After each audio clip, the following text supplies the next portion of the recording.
ግብፅን ቀድሞ ያሸነፈው የኢትዮጵያ ክንድ አዲሱ ሱ-35 ትራምፕና የመጨረሻው የግብፅ መንደፋደፍ የኢትዮጵያ የማሸነፊያ ካርድ ተመዘዘ።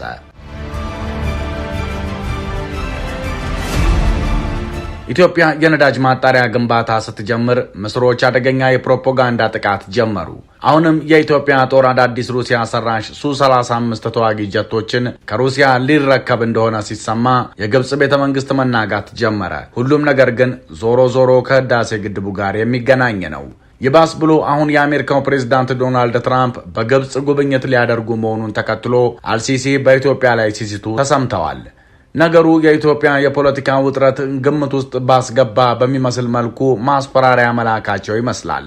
አልሲሲ ዩናይትድ ኔሽን፣ አፍሪካ ህብረት እያለን ዶሴ ተሸክመን የምንዞረው ፈርተን አይደለም። ግብፅ መብቷን ለማስከበር ማንኛውንም እርምጃ ልትወስድ እንደምትችል ሊታወቅ ይገባል ብለው የመጨረሻ የፍራቻ ዛቻ አስተላልፈዋል። ለመሆኑ ግብፅን ያስደነገጠው የጦር ጀት ግዢ ምን ይመስላል? የግብፅ ሶስቱ ፍራቻዎች ምንድን ናቸው? ከአዲሱ የጎዴ የነዳጅ ማጣሪያ ጀርባ ያለው የግብፅ ስውር እጅ ምን ይመስላል? ከቅርብ ጊዜ ወዲህ ኢትዮጵያ ከመቼውም ጊዜ በላይ ከሩሲያ ጋር ወታደራዊ ግንኙነቷን እያጠናከረች ሲሆን በተለይም ሱኮይ ምርት የሆኑ ሱ-35 ተዋጊ ጀቶችን ለመግዛት ውል ተፈራርማለች። ከሰሞኑ አየሩን ይዞት የነበረውም ይኸው ነገር ነበር። ሮስቴክ የተሰኘ የመከላከያ ኩባንያ በወጡበት ሚስጥራዊ ሰነዶች ነበር ነገሩ የተገለጠው። በወታደራዊ ሰነዱ ላይ ሩሲያ ኢትዮጵያን ጨምሮ ዘመናዊ የጦር አውሮፕላኖችን ለመሸጥ ያቀደቻቸውን ሌሎች ዋና ገዢዎች ስምም ይፋ ተደርገዋል። ከዋነኞቹ ሀገራት መካከል ደግሞ ኢትዮጵያን፣ ኢራንንና አልጄሪያን በዋናነት ይጠቀሳሉ። ይህ የአዳዲስና ዘመናዊ ተዋጊ ጀቶች ግዢ ታዲያ ሞስኮ በአፍሪካ ውስጥ ያላትን ወታደራዊ ትብብር የበለጠ ለማጎልበት ያላትን ፍላጎት የሚያሳይ ሲሆን ለኢትዮጵያም ከምዕራባውያን ገደቦች ውጪ የጦር መሳሪያ ለመግዛት የሚያስችል አማራጭ እንዳላት በይፋ ለጠላቶቿ የገለጠ ሁነት ሆኗል። የኢትዮጵያ ጦር ቀደም ብሎ ዘመናዊዎቹን የሱ-30 ጀቶች በመረከብ የታጠቀ ሲሆን ኢትዮጵያ የአየር ኃይሏን በሩሲያ የላቁ የጦር መሳሪያዎች የማዘመን ሂደት ውስጥ እንዳለች ለወዳጅም ለጠላትም አሳይታለች። አዲሱ የሱ-35 ጀቶች ጉዳይ ታዲያ ከመቼውም ጊዜ በላይ ግብፃውያንን ሲያስጮህ ተመልክተናል። የግብፅ ሰሞናዊ ግብግብና የኢትዮጵያ የአየር የበላይነት። ከሰሞኑ ግብፃውያን ፖለቲከኞችና መገናኛ ብዙሃን ኢትዮጵያ የጦር ጀቶችን መግዛቷን ዋና አጀንዳ ያደረጉት በሶስት ዋና ፍራቻዎች ምክንያት ነው። የመጀመሪያው ግብፅ ደስተኛ ያልሆነችበት ምክንያት በዋናነት ኢትዮጵያ በመግዛቷ ምክንያት በክልሉ የኃይል ሚዛን ላይ የሚፈጠረው ለውጥ ነው። ከጀቶቹ አይነት ጋር የተያያዘው ውዝግብ ደግሞ ለዚህ ስጋት የፖለቲካዊ ትኩሳት ጨምሯል። ግብፅ ከሩሲያ ዘመናዊ የሆኑ ሱ-35 ጀቶች ለመግዛት ውል ተፈራርማ ነበር። ይህ ውል በዋነኝነት በአሜሪካ የፖለቲካ ጫናና ማዕቀብ ስጋት ምክንያት ሳይሳካ ቀርቷል። ኢትዮጵያ ግን ግብፅ የተከለከለችውን ዘመናዊ ትጥቅ ያውም አደገኛ ተዋጊ ጀት ልትታጠቅ ጫፍ ላይ ናት። በአጭሩ ግብፅ በዲፕሎማሲያዊ መንገድ ማግኘት የተሳናትን ወታደራዊ አቅም ዋና ተቀናቃኟ መያዟ ትልቅ ፖለቲካዊ ኪሳራ ነው። ይህ ሁኔታ ነው ግብጾች ዘንድ ብስጭትና የፖለቲካ ቅሬታ እንዲፈጠር ያደረገው። ሌላኛው የጭንቀታቸው መነሻ ደግሞ ኢትዮጵያ ዘመናዊ ጀቶች መግዛቷና መታጠቋ በአየር ላይ የግብፅን ብልጫ ወይም ሱፔሪየሪቲ የመገዳደር አቅም መስጠቱ ነው። ይህ ብቻ ሳይሆን የኢትዮጵያ ዘመናዊ የአየር ኃይል ባለቤትነት ግብፅ ከሰሞኑ እንደምትደነፋው በታላቁ የህዳሴ ግድብ ላይ አንድ ነገር ቢታሰብ እንኳ ወታደራዊ ጥቃት ለመሰንዘር የምትወስደውን ውሳኔ በከፍተኛ ደረጃ አስቸጋሪና አደገኛ ያደርገዋል። ይህ የስትራቴጂያዊ ማስፈራራት አቅም ነው። በአጭሩ ግብፅ በቀጥታም ሆነ በተዘዋዋሪ በግድቡ ላይ ወታደራዊ እርምጃ ለመውሰድ ብታስብ የሱ-35 ጀቶች መኖር እንዲህ ያለውን እቅድ እጅግ አደገኛና የማይቻል ያደርገዋል። ይህ ደግሞ የግብፅን የመጨረሻ የፖለቲካ አማራጭ ማለትም በተደጋጋሚ የሚሉትን ወታደራዊ ኃይልን መጠቀም ከአጀንዳነት ያስወጣል። የመጨረሻው ግብፅን የሚያሰጋት ዋነኛው ነገር ኢትዮጵያ ይህንን ወታደራዊ አቅም መገንባቷ የቀጠናውን ፖለቲካዊ ቀመር ወይም ጂኦፖለቲካል ኢኩዌሽን የሚቀይር መሆኑ ነው። አዲስ የአየር ኃይል አቅም ያገኘችው ኢትዮጵያ ደግሞ በቀይ ባህር ቀጠናና በአፍሪካ ቀንድ ውስጥ የፖለቲካዊ ተጽዕኖዋን ለማጠናከር የበለጠ በራስ የመተማመን አቅም ይሰጣታል። ይህ ደግሞ ግብጽ በባህረ ሰላጤው ሀገራትና በምዕራባውያን ዘንድ ያላትን የቀድሞ ተጽዕኖ በእጅጉ የሚቀንስ ነው። በአጭሩ የግብጽ ደስተኛ አለመሆን ከጀቶቹ አይነት በላይ ነው። ግብጽ የኢትዮጵያና ሩሲያ ወታደራዊ ግንኙነት መጠናከር፣ በተለይም ዘመናዊ የጦር ጀቶችን መግዛት በአባይ ወንዝ ላይ በታላቁ የህዳሴ ግድብ ዙሪያ ያለውን ስትራቴጂያዊ ሚዛን ስለሚቀይር በእጅጉ ትሰጋለች። ቀጠናውን የቀየረው ወሳኝ እርምጃ። በተጨማሪም ግብጽ የኢትዮጵያን አየር ኃይል ማዘመን የምትፈራበት ዋና ምክንያት በእስራኤል በኩል ሊደርስ ይችላል ብላ የምትጠረጥረውን ማንኛውንም አይነት ወታደራዊ ጣልቃ ገብነት የመከላከል አቅም ኢትዮጵያ መጨበጧ ነው። ኤርትራና ግብጽ እንደ ኔቶ ያለ በቀጥታ ወታደራዊ ጣልቃ ገብነት የሚያስገድድ ይፋዊ የጋራ ስምምነት የላቸውም። ይሁንና በሁለቱ ሀገራት መካከል በኢትዮጵያ ቀጠናዊ ተጽዕኖና በታላቁ የህዳሴ ግድብ ላይ ባላቸው የጋራ ስጋት የተነሳ ጠንካራና ስትራቴጂያዊ የጸጥታ ትብብር አለ። ይህ ግንኙነት በዋናነት የተመሰረተው በጋራ ጠላት ጽንሰ ሐሳብ ላይ ነው። ሁለቱም ሀገራት ኢትዮጵያ በምስራቅ አፍሪካና በቀይ ባህር አካባቢ ያላትን ኢኮኖሚያዊና ወታደራዊ የበላይነት የመገደብ የጋራ ፍላጎት አላቸው። ግብጽ በቀይ ባህር ላይ የኢትዮጵያንና ሌሎች አካላትን ተጽዕኖ ለመገደብ የኤርትራን ስትራቴጂያዊ ቦታ ትፈልጋለች። ግብጽ በኤርትራ ወደቦች እንደ ምጽዋ ወይም አሰብ ለወታደራዊ እንቅስቃሴ የምትጠቀምባቸው መገልገያዎች እንዳሉ ቢወራም ኤርትራና ግብጽ በይፋ ግን ይህን አላረጋገጡም። ግብጽ በኢትዮጵያና በኤርትራ መካከል የሚደረግ ማንኛውም ግጭት በቀጥታም ሆነ በተዘዋዋሪ የራሷን የብሔራዊ ደህንነትና ስትራቴጂያዊ ፍላጎት እንደሚጎዳ ትሰጋለች። ኤርትራ ደግሞ በግብጽ እይታ ኢትዮጵያን በቀጠናው የሚመክት ቁልፍ አጋር ናት። ኢትዮጵያ ኤርትራን በከፍተኛ ሁኔታ የምታዳክምበት ወታደራዊ ድል ብታገኝ ይህ የግብጽ በኢትዮጵያ ላይ የነበራትን የፖለቲካ ሊቨሬጅ ሙሉ በሙሉ ያሳጣታል። የጦር ጀቶቹ መምጣት የሻዕቢያ መንበርከኪያ ካርድ። የጦር ጀቶቹ ወደ ኢትዮጵያ መዝለቅ ሻዕቢያን ያዳክማል። የሻዕቢያ መዳከም ደግሞ ኢትዮጵያ ያለምንም ከልካይ በምስራቅ አፍሪካ ቀንድ ብቸኛ ወታደራዊና ፖለቲካዊ የበላይ እንድትሆን ያደርጋታል። ይህም በታላቁ የህዳሴ ግድብ ዙሪያ ለሚደረጉ ድርድሮች የኢትዮጵያን እጅ የበለጠ ያጠናክራል። በሁለቱ ሀገራት መካከል የሚደረግ ጦርነት የቀይ ባህርንና የባብ ኤል ማንደብን ወሳኝ የመርከብ መስመር ሊያናጋ ይችላል። ግብጽ ደግሞ የስዊዝ ካናል ዋና ተጠቃሚ እንደመሆኗ በቀይ ባህር የሚፈጠር ማንኛውም አለመረጋጋት የንግድ እንቅስቃሴዋን ይጎዳል። በአሁኑ ሰዓት በኢትዮጵያ ውስጥ ያሉ የውስጥ ግጭቶች፣ በተለይም በአማራ ክልል ያለው ጦርነትና በትግራይ ያለው ያልተረጋጋ ሰላም ኢትዮጵያ ከኤርትራ ጋር ግጭት ውስጥ ብትገባ የሚገጥማትን ፈተና በእጅጉ ያወሳስቡታል። የአገሪቱ የውስጥ አለመረጋጋት ለውጭ ሀገር ፖሊሲዎች እንደ ጂኦፖለቲካዊ መሳሪያ ሆኖ ሊያገለግል ይችላል።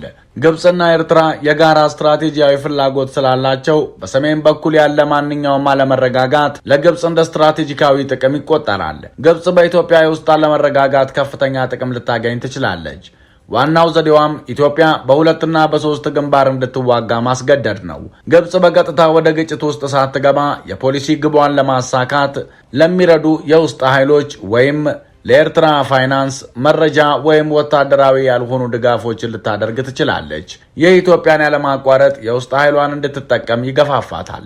እንዲሁም ግብጽ በዓለም አቀፍ መድረኮች በተለይ በተባበሩት መንግስታት ድርጅት የጸጥታው ምክር ቤት ወይም በሌሎች የአፍሪካ መድረኮች ኢትዮጵያ የውስጥ ችግሯን መቆጣጠር ያልቻለች ሀገር በመሆኗ እንደ ታላቁ የህዳሴ ግድብ ያሉ ትላልቅ ፕሮጀክቶችና የቀጠናውን መረጋጋት ማስጠበቅ እንደማትችል ምክንያት በማድረግ ክስ ልታቀርብ ትችላለች።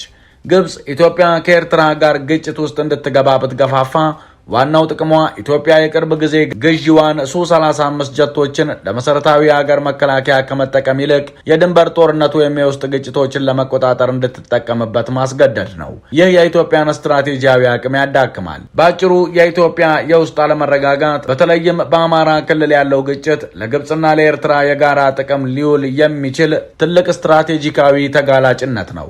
የኢትዮጵያ የውስጥ የፖለቲካዊ አንድነትና መረጋጋት ለውጭ ጫናዎች ዋናው የፖለቲካዊ ጥቃት መሳሪያ ነው።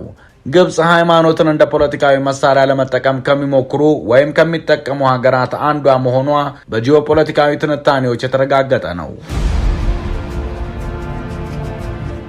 የኢትዮጵያን ነዳጅ ለማስተጓጎል የተደረገው የግብጽ አደገኛ ሙከራ። የሰሞኑ የጎዴ ዘይት ማጣሪያ ፕሮጀክት ከቻይና ጋር በተደረገው ስምምነት ግንባታው ሲጀመር ግብፃውያንን አበሳጭቷቸው ነበር። ያበሳጨበት ዋናው ምክንያት ደግሞ ከአባይ ወንዝ ውሃ ውዝግብ ውጭ የኢትዮጵያን የፖለቲካና የኢኮኖሚ ኃይል የሚያጠናክር በመሆኑ ነው። ግብጾች ጉዳዩን የመነጋገሪያ አጀንዳ ያደረጉት ኢትዮጵያ ከቻይና ጋር የፈረመችው የጋዝ ስምምነት ወደ 2.5 ቢሊዮን ዶላር የሚገመት ግዙፍ የካፒታል ኢንቨስትመንት ይጠይቃል። በዋናነት የሚያተኩረው በኢትዮጵያ ሶማሌ ክልል ውስጥ የሚገኘውን የኦጋዴን ተፋሰስ የተፈጥሮ ጋዝ ክምችት በማልማትና ወደ ውጭ በመላክ ላይ ነው። ይህ ግዙፍ ፕሮጀክት ሀገሪቱ ከምትጠብቃቸው የውጭ ምንዛሬ ምንጮች አንዱ ሲሆን ዋና አጋር ድርጅትም የቻይና መንግስታዊ ኩባንያ ቅርንጫፍ የሆነው ፖሊ ጂሲኤል ፔትሮሊየም ግሩፕ ሆልዲንግስ ሊሚትድ ነው። ስምምነቱ የተፈረመው የኢትዮጵያን ካሉብና ሂላላ የተፈጥሮ ጋዝ መስኮችን ማልማት ላይ ሲሆን ስምምነቱ የተፈጥሮ ጋዝ ክምችት እጅግ ከፍተኛ በሆነባቸው በካሉብና ሂላላ አካባቢዎች የሚገኙትን ጋዞች ማውጣት፣ ማዘጋጀትና ማጓጓዝን ይሸፍናል። በካሉብና ሂላላ የተረጋገጠው የተፈጥሮ ጋዝ ክምችት መጠን ከ4 ትሪሊየን ኪዩቢክ ጫማ በላይ እንደሆነም ይገመታል። መጀመሪያ ላይ ኤልኤንጂ ፋብሪካው በጅቡቲ ወደብ ላይ እንዲገነባ ታቅዶ ነበር። ፖሊ ጂሲኤል የሙከራ ምርትንና የጋዝ ፍሰትን በተሳካ ሁኔታ አከናውኗል። ነገር ግን ትልቁ የኤክስፖርት ስራ ገና አልተጀመረም። ይህ የጋዝ ልማት ፕሮጀክት ለኢትዮጵያ ኢኮኖሚ እጅግ ከፍተኛ ጠቀሜታ አለው። ኤልኤንጂ ወደ ውጭ መላክ ለኢትዮጵያ ትልቅና ዘላቂ የሆነ የውጭ ምንዛሬ ምንጭ ይሆናል። ይህ ደግሞ በከፍተኛ የውጭ ምንዛሬ እጥረት ለምትታመሰው ሀገር ወሳኝ ነው። ፕሮጀክቱ ሙሉ በሙሉ ወደ ስራ ሲገባ በአመት ቢሊዮን ዶላር የሚገመት ገቢ እንደሚያስገኝ ይገመታል። ከጋዝ ክምችት የተወሰነ ክፍል ለኢትዮጵያ የኃይል ማመንጫ ጣቢያዎች አገልግሎት ሊውል ይችላል። ይህ የኤሌክትሪክ አቅርቦትን ለማረጋጋትና ለማስፋፋትም ይረዳል። የማዳበሪያ ጋዝ እንደ ጥሬ ዕቃ በመጠቀም ማዳበሪያ ፈርቲላይዘር ማምረት ይቻላል። ይህም የግብርና ምርትን የሚያግዝና የማዳበሪያ ማስመጣት ወጪን የሚቀንስ በመሆኑ ትልቅ የኢኮኖሚ ጥቅም አለው። እንዲሁም ለሀገር ውስጥ የኢንዱስትሪ ፓርኮችና ፋብሪካዎች ኃይል ማቅረብ የኢንዱስትሪውን ዘርፍ ያፋጥናል። የቧንቧ መስመሮችና ሌሎች ተያያዥ መሰረተ ልማቶች በአብዛኛው የሚገነቡት በሶማሌ ክልል ውስጥ በመሆኑ የክልሉን የኢኮኖሚ እንቅስቃሴና የልማት ተደራሽነት ያሻሽላል። በዚህ በጋዝ ማውጣት፣ በቧንቧ ዝርጋታ፣ በኤልኤንጂ ፋብሪካው ግንባታና ስራ ላይ በብዙ ሺዎች የሚቆጠሩ የሥራ ዕድሎች ይፈጠራሉ። በአጠቃላይ ይህ ከቻይና ጋር የተፈረመው ስምምነት የኢትዮጵያን የተፈጥሮ ሀብት ወደ ገቢ ምንጭነት የሚቀይርና ለውጭ ምንዛሪ ችግር ዘላቂ መፍትሄ የመስጠት አቅም ያለው ብሔራዊ የልማት ምሰሶ ተብሎ ይታሰባል። ግብጾች ጉዳዩን የመነጋገሪያ አጀንዳ ያደረጉት የስትራቴጂያዊ ፕሮጀክት ለኢትዮጵያ የሚከተሉትን ጂኦፖለቲካዊ ጥቅሞች ስለሚሰጣት ነው። ግብጽ በአካባቢው የፖለቲካዊና ወታደራዊ ድጋፍ ለማግኘት በዋናነት የምትተማመነው በአሜሪካና በአውሮፓ ላይ ነው። ቻይና ግን በኢትዮጵያ እንዲህ ባሉ ስትራቴጂያዊ ዘርፎች ላይ ከፍተኛ ካፒታልና ቴክኖሎጂ ይዛ መግባቷ የግብፅን ምዕራባዊ ተጽዕኖ ለመመከትና በአፍሪካ ቀንድ የኢትዮጵያን አቋም ለመደገፍ እንደተነሳች ያሳያል።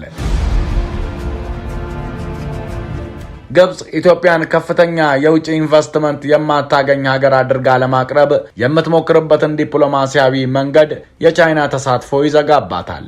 እንዲሁም ልክ እንደ ታላቁ የህዳሴ ግድብ የጎዴ ዘይት ማጣሪያ ፕሮጀክት የኢትዮጵያን ብሔራዊ ስትራቴጂያዊ አቅም የሚያረጋግጥ ነው። ባጭሩ እንዲህ ያሉ ትላልቅ ፕሮጀክቶች መጀመር ኢትዮጵያ የውስጥ ችግሮቿን ለመፍታትና የረጅም ጊዜ ልማት እቅዶችን ለመተግበር አቅም እንዳላት ያረጋግጣል።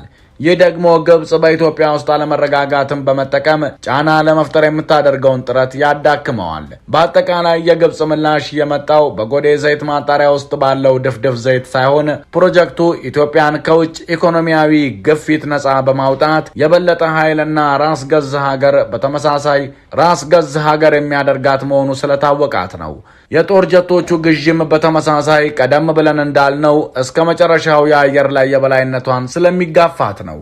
የተወደዳችሁ የሰሞነኛ ቤተሰቦች በጠቅላላ የግብጽ አሁናዊ እንቅስቃሴ ከጥንቸል ዝላይ የሚለይ አይደለም።